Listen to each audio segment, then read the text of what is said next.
Alright guys, how's it going?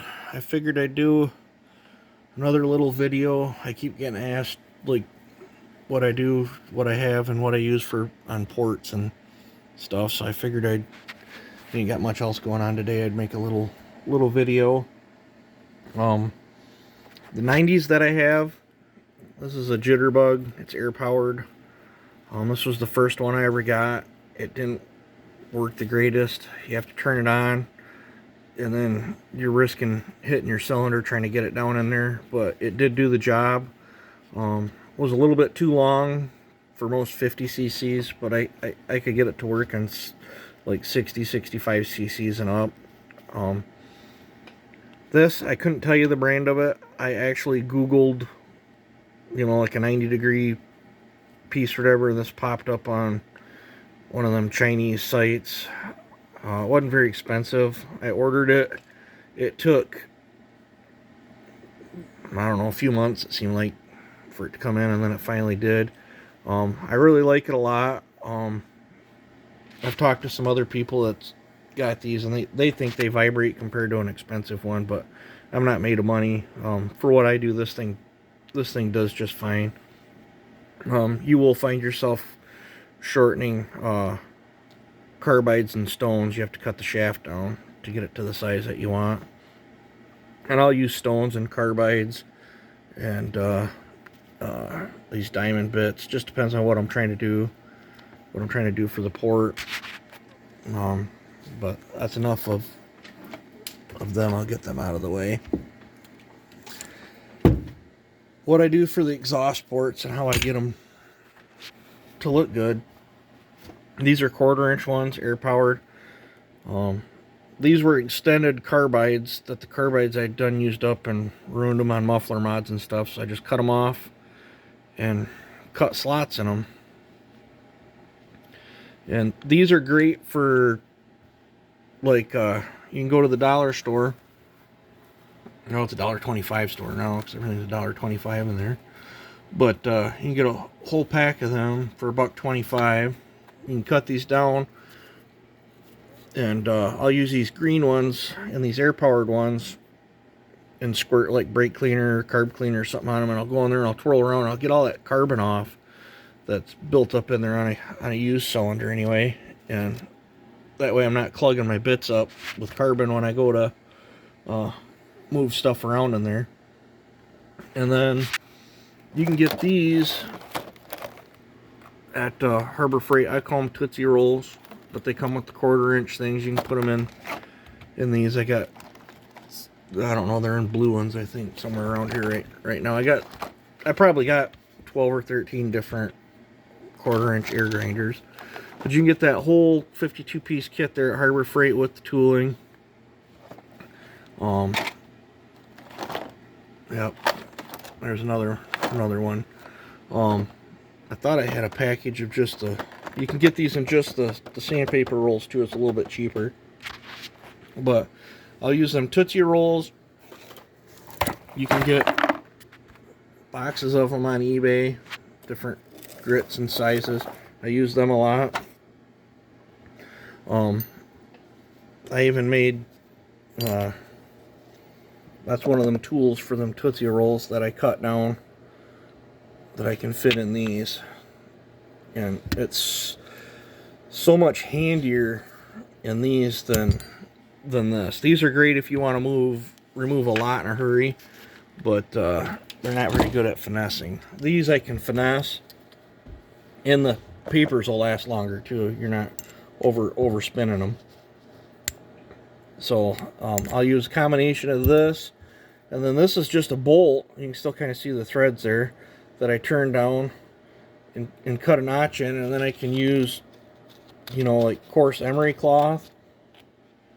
Like I said, I used to do a lot of body work, so I have plenty of different grits here. I'll cut the size that I want, slide it in there and roll it up, and it works great. I'll start out with like 80, and then I'll jump to like some, like 180, then 320, and then like some 600, and then I think this is 800, and I've got it all the way I think I've got some up to like 2,000 grit, if you want to go that far. But typically, to get a nice port, it's 80, 180, 320, and then I'll blast either green or these red, I call them scuffy pads. These ones I get from the body shop are a little thinner than what I get from the dollar store. These green ones I can only fit in my 1/4 inch shanks. I can't fit the green ones in this one unless I cut that slot wider, but I don't want to. I'm scared it'll get too thin here and then I'll break them off. But I'll use these red ones, and then I'll jump over to these gray ones, and I just cut them. I don't know, it's a mess. I just cut them in strips like that, and then if I'm trying to get into a smaller port, I'll just cut it off a section again. But you can twirl these around in there with this, and then like on your second go around, you can use like a WD-40 or that SuperTech lube there. I typically use this stuff for my cutting agent on the carbides, but sometimes I'll use a combination of these two, and I can guarantee most of you guys would probably be super happy with just this finish right here with lube on it. It puts a really nice finish on it.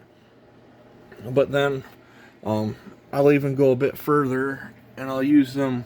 I get them from Amazon, them green polishing bits, and I'll go in there and clean up. I can get them little ones sometimes into areas where I can't quite get this if it's a small port and odd shaped.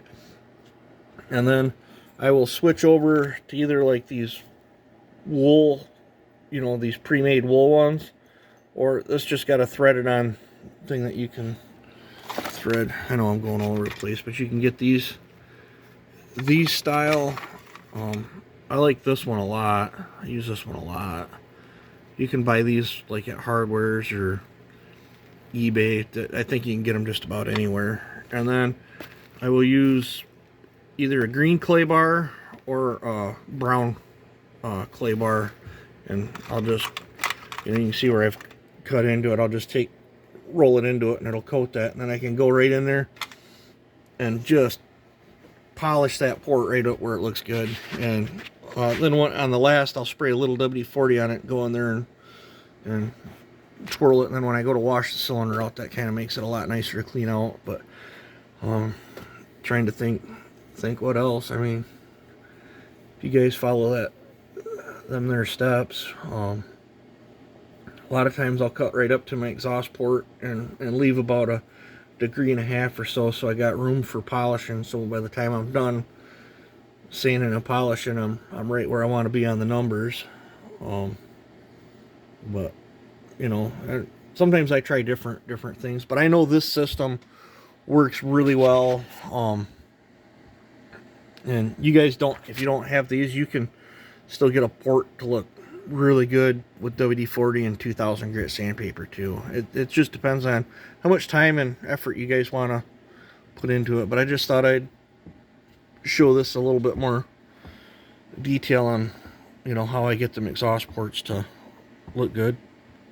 I do have this other little dentist jobby do that's got super tiny bits. I use him in some very, very hard to reach areas, but I'm just going to be honest, this thing was probably not worth the money. For as much as I use it, I think it was a big waste. It would be worth it if I could get some way better, different, cooler bits for it or whatever, but that's the best bit I've found for it so far.